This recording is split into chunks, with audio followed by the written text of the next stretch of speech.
All right. Hello, everybody. This is Tim Blanchett with divorce661.com. We are a full service legal document processing company that handles amicable divorce cases throughout California. Been doing this since 2012. Today, I will be going over how to prepare the initial documents for your divorce. So, we're talking about the summons, the petition, and also cover the UCCJA. That's if you have children. And then, specifically, if you happen to be in Los Angeles County, whereas we are located, I'll be going over the case cover sheet. Most courts, because we do handle all courts in California, most of the court forms are the same. There are some local forms that are slightly different. For some of the courts, some don't have local forms at all. But for Los Angeles County, they have what's called a case cover sheet, just kind of provides addresses and some of the statistical data for the divorce. So we'll be going over that as well. I will also be covering the most common errors we see when people are doing their own divorce. Errors on your initial documents result in your judgment being rejected, causing you to have to amend, refile, reserve, and all of that. So I want to make sure you guys are doing that correctly. And that the point of this tutorial will be once we are done, you will have documents ready to file. You see, 50% of my business that comes to us is after people have filed their initial summons and petition. And when they get to the judgment phase is when they get stuck and need help. And that's when they're having someone like myself review their paperwork and mostly taking over their case to finalize everything on their behalf. And usually there's some issue with the petition that causes us to have to amend it because the way and the error on the petition is what's going to reject the judgment. So at the conclusion of this webinar, you'll be ready to file your case. So let's jump right in. And we'll start off with the petition itself here. I already have this up and loaded and ready to rock and roll. I'm going to go over some of the basics and go through this again, very specifically as well. And again, giving you potential issues that mistakes that you just don't want to make. So let's go ahead and get into this. So I already have the pre-filled with the caption information. And the only thing and comment I want to make about this is, this part is obviously pretty straightforward. You're just going to put your contact information, court location, and so forth. And, but what I do want to call out right from the get-go, and I'll probably say this 2 or 3 times during this talk, is how you guys list your names here on the petition and all paperwork moving forward. So I really want to focus on this before we get started on how to fill out this form. Whatever name you use on this petition, you need to use on every other form, specifically the summons. But again, all paperwork throughout, you're going to want to continue using the same names. What we end up seeing, I want to showcase this real quick, is that on the petition, and this usually happens because people are pre-filling their forms by hand or they're typing them all individually. See, with our software, once we enter you into our system, the names populate automatically the same throughout. So it's not an issue for us. But we see is when people come to us for help, and the summons and petition don't match. So what they'll do is they'll have, Jane Smith here on the petition, and they'll get through this form. It's 3 pages and probably took you 5 or 10 minutes or longer to get through this. And when they get to the summons, they come in here and they're like, oh, Jane, R. Smith. They just forget what they used. They use a middle initial or a full middle name or something hyphenated. They'll change it up essentially. One to be something different, and it has to be identical as the summons and petition. So I hope I made that clear. So let me just correct that. All right, so let's get into the petition. And again, this is so you can follow along. If you have the form, on another screen and you want to fill this out as we go, or you have printed these forms, you can just follow along. I'm not going to go too slow, enough that you can probably keep up, but you can always, later on, you guys can find this video and rewatch it and pause it, etc. So we are going to start here at the top, petition 4. We're going to assume dissolution of marriage. It's probably 99% of the cases we file are dissolution of marriage cases. We do handle some legal separation cases and obviously domestic partnerships, but you're going to want to mark what's appropriate here. So in this case, dissolution of marriage. You're not going to, one thing we see people do is marking multiple boxes here, and that will be an issue for rejection. So you're going to select one or the other, dissolution of marriage or legal separation. So this would be incorrect. And you also aren't going to want to do this. So we have parties who have been in a domestic partnership and then they later got married. So we'll see them prepare the petition this way. And that is also incorrect. You're only selecting one at a time. Now, if this is your situation where you have a domestic partnership and a marriage, you're just going to check the marriage box because that will dissolve the domestic partnership. Pro tip there. Okay, legal relationship. Okay, again, we're going off the fact that this is a dissolution of marriage, again, which is 99% of the cases we file. You're going to mark, we were married. Residency requirements. It says petitioner or respondent has been a resident of the state for at least 6 months and of this county for at least 3 months immediately preceding the filing of this petition. So you're just going to mark if this applies to you or to your spouse or to both of you. Only one of you has to qualify. So if your spouse is in another state, that is fine. As long as one of you lives in the state of California, you can file in California. And if you're the petitioner and you live out of state, but the respondent still lives in California and you want to file in California, you just mark the respondent box. So as long as one of you qualify, that's the way you will go on this. Okay, statistical facts. We're going to jump down to here. Date of marriage, okay, month, day, and year. You're going to fill in the blanks here. So we'll just plug in some dates and then date of separation. All right, so one thing aside from helping you guys fill out this form is going over again some of the mistakes people make or things that people leave out. So people say, Tim, we have not separated. So what date would I use? If that's the case, and like our clients, at least, I don't know, 80% of our clients are still living together and they have not physically separated, not even as much as moving into another room, and that's totally fine. If there is no date that you talked about in the past or that makes sense, or maybe 2 months ago you said, yeah, let's get divorced, use that date. But if no other date makes sense, just use the day that you're filling out the form as the date of separation. It needs to be the date of filing or sooner. It cannot be a date in the future. You can't file this today and say the date of separation is 2 months from now. It won't work. Another mistake people make is they do not put the years and months in here. So, once you've put in your date of marriage and date of separation, make sure you do put the years and months. And usually it's the people that left this blank that will then leave this blank. So, but some people just skip right over this section because there isn't a checkbox next to it. So date of marriage, date of separation, years and months of the marriage. The minor children section here, either there are no minor children, or if there is, names as you want to write them down. So whether you use first name, middle initial, last name, etc. Again, same thing with we talked about is the names of petitioner respondent. When we get further into the paperwork, we do want to make sure that we present the names of the children exactly the same as we have them on the petition. So if you use first, middle, last, make sure you do that throughout. Date of birth, age. Okay. The next thing is if you have additional children, so we have spots for 1, 2, 3, 4, 5 children. I think in the 10 years we've done this, I've only had one case where we had more children than this. I think there were 6. So you can do a continuation form if you need to. That's not a problem.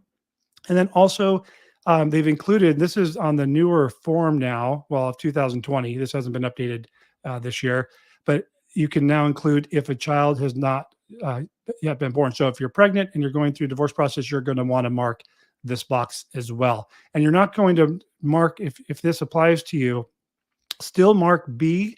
You're probably not going to have a child's name. If you do, that's great. You obviously don't have a date of birth, but you would just mark this and then a child who's not born, because this number 2 is off of this B here. Okay. This is one thing that will cause your judgment to reject. This petitioner and respondent signed a voluntary declaration of paternity. So if you're filing for divorce and one of your minor children has been or was born before the marriage, so their date of birth occurred before the date of marriage, you need to mark this box. It says petitioner respondent signed a voluntary declaration of paternity. So when this, and your child may be 14 and still been born before the marriage, what you're looking for is this declaration of paternity. And what that is a document you would have signed in the hospital. It's not the birth certificate. It's literally called a declaration of paternity. And you're going to need to locate this. If you don't have this, we have a way, and because like I said, if your child's 14 and you probably don't have this declaration of paternity, most of our clients don't or unable to locate it. We are able to draft up a stipulation that basically has the same language as the declaration of paternity, which the court has accepted in the past and currently. Okay, page 2. You're going to mark legal grounds. So why are you getting divorced? In California, it's just irreconcilable differences. So in this case, we're doing divorce for irreconcilable differences. There's a couple other reasons to, not for divorce, but for other reasons, nullity and voidable marriage and all these. We're not covering this. I'll be honest with you. I've maybe done 2 nullities in 10 years, and we've done thousands and thousands and thousands of divorce cases. So we're really only just focusing on divorce for irreconcilable differences, or if you did legal separation versus divorce, you're going to mark the legal separation based on irreconcilable differences, because there is no causation needed for filing for divorce. And again, you would not want to mark both. Okay, so we're going to fix that. Custody. If you have minor children, do not skip this. We see parties skipping this for some reason, and you don't want to skip this. You want to make sure that this is complete. So it's going to be your option for what you want to select here. Remember, everything in this petition are just requests. If I can direct your attention here, petitioner requests. So these are not court orders. They're just, you're just saying, this is what I would like to ask. If you guys are going through an amicable divorce, like with the clients that we help, even if you said, you wanted full legal and physical custody, but then later you didn't realize that was a mistake and you want to have joint legal custody, in the settlement agreement, we can simply say that you want joint custody. So this does not lock you in an amicable divorce. It's just maybe what you requested at the time petition changed, and you can, through the settlement agreement, it will supersede what you put in the petition. So not a big issue in amicable cases because the settlement agreement will supersede this. So with our clients, mostly we're just going joint legal, joint physical. And I do want to make a comment on this. Even if the timeshare, this is what I tell folks, that the joint does not mean 50-50. Joint just means equal access. So we do mostly joint legal and physical custody orders, and maybe one parent has 95% of the timeshare. So just the difference is, if one party has physical custody, the other one is forced to have child visitation. And I think both, neither parents like not having any physical custody and just having that name of visitation. So generally with our clients, that's not the appropriate way to go, although you can, it's not necessarily wrong. But to do more of a joint legal, joint physical, again, we handle 100% amicable, cooperative clients. And then in doing so, the settlement agreement can have any nature of agreement in there. It could be 100% custody to one spouse and 99 to 1 and 1% to the other. It could be 50-50, but it doesn't have to be that way. All these other forms, when you're going through an amicable divorce, these are not required. So this will be one thing that we see people that start their own divorce going through the trouble of filling all these out. And these are just different attachments for joint legal custody, parenting plan, holiday schedules. None of this is mandatory that you guys include this in the petition. We never complete these for our clients. These are never done. So you do not need to do those when you have an amicable divorce case. Okay, this section you can skip. This is just stipulations that are in here regarding child support. There's nothing, never go in here and here's an error that we see. People mark the box here and put, we waive child support. Don't do that. You can't waive child support. Don't put it in there. I've never in 10 years and thousands of cases have had to write anything in this child support section here. Spouse support. Now, spouse support is going to be what you are requesting at the time you file this. So if you know that you're going to want spouse support as a petitioner, you can mark spouse support payable to petitioner. If you are the petitioner and you know you're going to pay or you're going to agree to pay spouse support to the respondent, mark the respondent box. If you don't have, and again, these are just requests, so it's not right, wrong, or indifferent. If you guys are going through an amicable divorce, all this will be superseded by the settlement agreement. If you don't want spouse support now or ever, that's what terminate the court's jurisdiction means. So if you guys don't want spouse support now or ever, you would mark it, and you're going to want to mark it for both parties. And if you guys don't if you don't want spouse support now, you don't want to terminate the court's jurisdiction forever, but you may want spouse support in the future, none now, but in the future, that's what this box is referring to, and you would mark that. Okay, Separate property. Okay, here's where there's a lot of issues that are created by people starting their own divorce. I told you I'd be going over the issues with you. We never indicate any assets or debts in the separate property section or the community property section on the next page. If there's none, simply mark none. But if there are assets and debts, you see how they tell you to complete this property declaration as an option. So what people think, and I get what you're thinking, is, well, I only have this much space, but we have, a lot more assets or debts that would fit in here. So I'm going to do this property declaration. I'm not going to go over this form because we're not going to be completing it, but it's basically a very detailed 4-page list of assets and debts where you'll list, your vehicles and your bank accounts, and you're going to list all this property, your values, and then you're going to attach that to the petition when you file it. My problem with that is that, and I am going to show you, my problem with that is, I'm not going to bring it up, is that you're giving the court way too much information, way more than they need for your divorce. And you're making that public record because you're now filing that with the court. So you're going to have a petition with a list of all your assets and debts, to include account numbers and year, make, model, and license plates, and your 401k and pension values. It's just too much information. So we never list assets or debts. What we generally will put in here is we'll either say to be determined, or parties intend to, we'll say something like parties intend,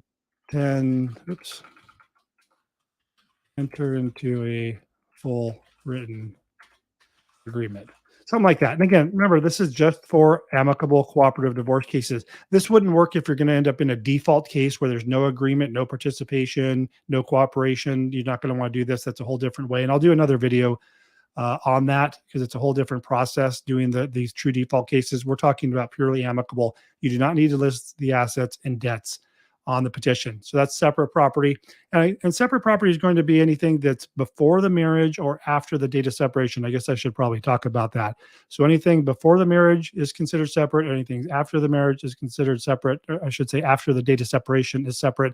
But again, for purposes of this, I'm telling you that we do not put any assets or debts listed on here anyway, so you don't have to worry about that. Going over to the community property, again, whether there's community property assets or debts or not, or again, we're just going to put that same language in here, either to be determined, or the parties intend to enter into a written agreement on all issues, something like that. That'll be fine. Other requests, attorney's fees, again, amicable divorce cases, you're not going to be worrying about who's paying attorney's fees. If you are the petitioner and you want to restore your maiden name, so if Jane Smith wants to restore her maiden name to Jane Jones, you're going to just say Jane Jones. Okay. So that's pretty straightforward. Other, we're not usually checking the other box. The only time I really only use the other box, to be honest with you, is if we're not checking any of these boxes. I will mark the other box, and I will put none, because sometimes some courts, because we do deal with the 50+ courts, counties in California, they will say, oh, you missed, we're rejecting the petition because you didn't fill out this section, even though nothing applied. So I always just put none in here. Date, your name, and you will sign this. Okay, so that was the petition. We're moving on to the summons now. And let me just change something here real quick.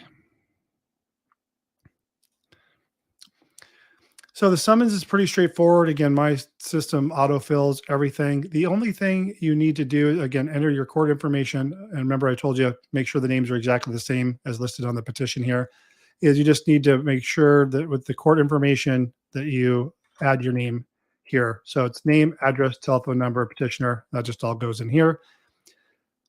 And that's it for the summons. It's good to know what's going on as far as the standard family law restraining orders. Keep in mind, and I guess this would be a good time to talk about this, when you're using our service or you're doing your own divorce and you guys are amicable, while these are restraining orders to be aware of, these are meant to protect the parties in cases that where people are going through maybe not an amicable divorce, and they're doing things like hiding money, concealing assets or property, taking the children away, cashing out the money or canceling beneficiaries on health insurance and doing all these kind of evil things that people do going through nasty divorces. So, and what will happen is people will read this, say, Tim, this says we can't do anything. We can't close bank accounts, change anything, pay off debts, et cetera, et cetera. Do we have to wait? No. So this is so it's not done in an evil way against the party. But if you guys have agreed to, sell your home, change beneficiaries, or change, bank accounts, or pay off debts, and you guys are doing that together, and no harm is being done to the other party, you don't have to worry about this section. Okay. The next thing I want to talk about. So if you just have I shouldn't say most counties, these are the two mandatory forms in all counties, I should say. And then in addition to that, there may be a local form like San Bernardino, San Diego, Riverside. I'm just going off the top of the head, some of the counties that we filed in all counties, but there's usually some type of cover sheet or jurisdictional form. Orange County, I would say 95% of the courts have some type of additional local form that's completely different for each county. In Los Angeles County, it's called Family Law Case Cover Sheet. I'm going to do this form last, so feel free to skip ahead. If you're watching this live, you can't skip ahead, but if you're watching this on the replay, you skip ahead to the 105, only if you have children. Otherwise, if you don't have children, because I'm going to talk about the form we fill out for children next. So this is known as a UCCJEA. You fill this out if there's minor children involved. Okay, what I'll say here is that make sure that you present the name here the exact same way you did on the petition. So you're going to mark how many children you have. We'll just say one in this case. Well, let's say two, because I want to show you something else. You're going to put the child's name, okay, last name first name last, middle initial, place of birth, okay, we'll just say Los Angeles. All you need is city and the state, date of birth, put that in here, your month and date, sex, male, female, etc. Okay, the residence, and this applies throughout every county in California. They want 5-year history of where the kids have lived. So you see the residence information must be given for the last 5 years. So you'll start at the most recent. So we'll say, 2020. We can even just say month and year is what the courts appear to like. To present, put in the current address. Here you're going to want to say Jane and John Smith. Just say relationship parents. Okay. If it's one or the other, that's fine. What you would just do is say Jane Smith and then put mother. Okay. And then you do that until you've covered a 5-year history. The addresses, month and year, the next address, who lived with, and parents, mother, father, whatever the case might be. Multiple children. The nice thing is once you have the addresses in here, just add your second child, date of birth, place of birth, date of birth, male, female, and then you just have to mark this box here, and it basically says that the address has been the same. Now, we've been doing this 10 years. Most of this, I don't think we've ever had the children living at different addresses. And so that's pretty much it on this form. There is an additional, if there's additional children, because this only covers 2. I have that form pulled up. I'll go over that with you. The back of this form, there's a lot of boxes here. Again, maybe it's because we only handle amicable divorce cases, but we're never having to fill. Maybe I have a handful of times had to fill this out. There's some other cases going on the court wants to be aware about related to the children. But in most cases, we're marking no and no, just like that. And this is asking, do you have information or have participated in a party or a witness in some other capacity in another court case or custody visitation regarding the children in this proceeding? Again, that's why that's no. Is there any other person not a party to the proceeding who has claims to custody? So this is generally just no. So this may look like there's a lot of information here, but it really isn't. And then date, name, signature. If you do need an attachment, the attachment is this form 105A. And again, you can just add the multiple children here and go on to as far as that is concerned. And then just add children. Then this will need to be attached to if you have that attachment, you have the 105 2 pages, and this will go behind it as far as when you're prepping this for filing. Okay, so for now, Los Angeles County, there is the case cover sheet. This is pretty straightforward. I recommend that you consent. So before, years ago, I used to tell folks, don't worry about putting in your email here because the courts aren't emailing you anything. That all changed in 2022 because the court, at least LA County, went fully electronic as far as petition filings and judgments. It's been really great. We're getting judgments approved in 10 days, sometimes 2 days if they're really on their game.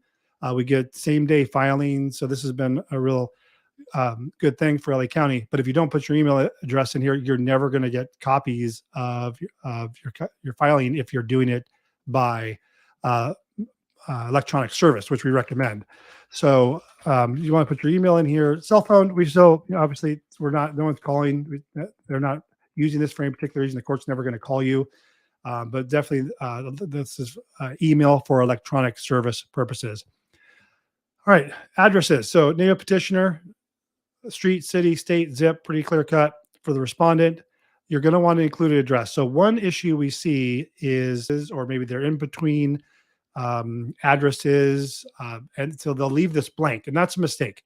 So what we recommend you do is either using the last address you knew for them, or maybe their parents' address, some address, and maybe if none, use your address. But you want to have the court, if they cannot mail documents to the respondent, if you're filing documents for later on and you're saying you've served them at a certain address, and it needs to match up with this. So you're going to want to make sure to have an address, even if it may, I'm not saying that you're putting down a wrong address, but just the last known address. Just don't leave this blank is what I'm saying. So this is more boilerplate statistical information for the court: date of marriage, date of separation. Are there children? Yes or no? If it's no, it's just no. If it's yes, how many children?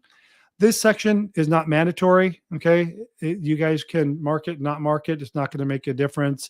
If you guys agree to property and support, we don't mark it because our clients get concerned, like, oh, do we have to go to mediation? The parties agree to mediate. No, it doesn't. Mediate doesn't mean going to formal mediation. It doesn't mean you're going out and talking to the court or a mediator at court or have to hire anybody. It just means you guys agree to discuss and you're going to do this amicably. So we used to mark this box, and then our clients will say, Tim, do we have to go to mediation? And so to avoid that conversation, we just leave this blank, and you guys can do that as well. And then as far as the type of process, our clients are going to end up going through a stipulated judgment. Stipulated means an agreed settlement agreement on all issues. So we'll generally mark this, but you guys don't have to. These are, only if applicable, if but if you don't mark these, if you leave this blank, it's not going to be an issue. Do you guys need interpreters? No, or yes, if the case may be. Do you need an interpreter? No. Okay.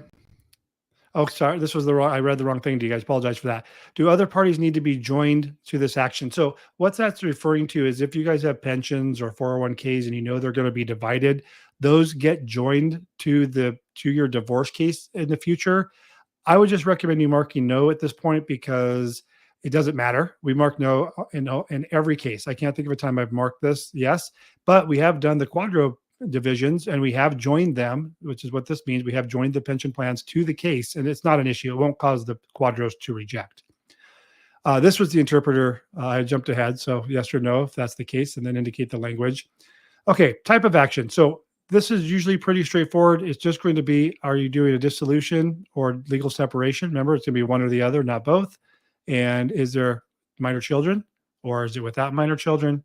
And did you do for divorce, or did you do domestic partnership? Again, we're not marking both. And then you're going to mark, is this maybe filed in central, or are you filing district where one of the parties live? So what this means is if you live, say, near the Van Nuys court, or you live near the Long Beach court, or one of these satellite courts, Chatsworth, that you would mark that you're filing in the district where you live. And this applies to any other county. LA County has 7 branches, I believe, and then 1 central location, downtown LA. Some courts just have 1, even though they're big counties. It's based on population, obviously. So, but we're talking LA County only. The only reason you're going to use this may be filed in central district is if you live, say, in Chatsworth or Long Beach or Van Nuys or Pomona or some other city, but you want to file it in central district, you'll mark this box, because with LA County, everybody anywhere in the county can file it central. You're not forced to file in your local area. Now, we do this on occasion because some courthouses do not process their paperwork the same throughout the county. And I'll give you an example. So, and I'll just be explicit with you as far as who we are avoiding currently. So we are avoiding Lancaster, so Antelope Valley Court. If we have our clients from Antelope Valley, we file them in Central. Same goes for Van Nuys. Same goes for Pasadena was on our list, but they have been better. So we're talking about processing times and their ability to process documents properly, efficiently, especially with the electronic service and e-filing. We are avoiding certain courts. If it's Long Beach, we'll avoid them. Torrance, we'll kind of just, unless it's Chatsworth, I guess this is an easy way to say this, unless you're in the Chatsworth district, they're extremely proficient. They're one of the highest filing courthouses. They're the busiest when it comes to family law. I think we're already in the 800s and, as far as cases, and we're in the first month of the year.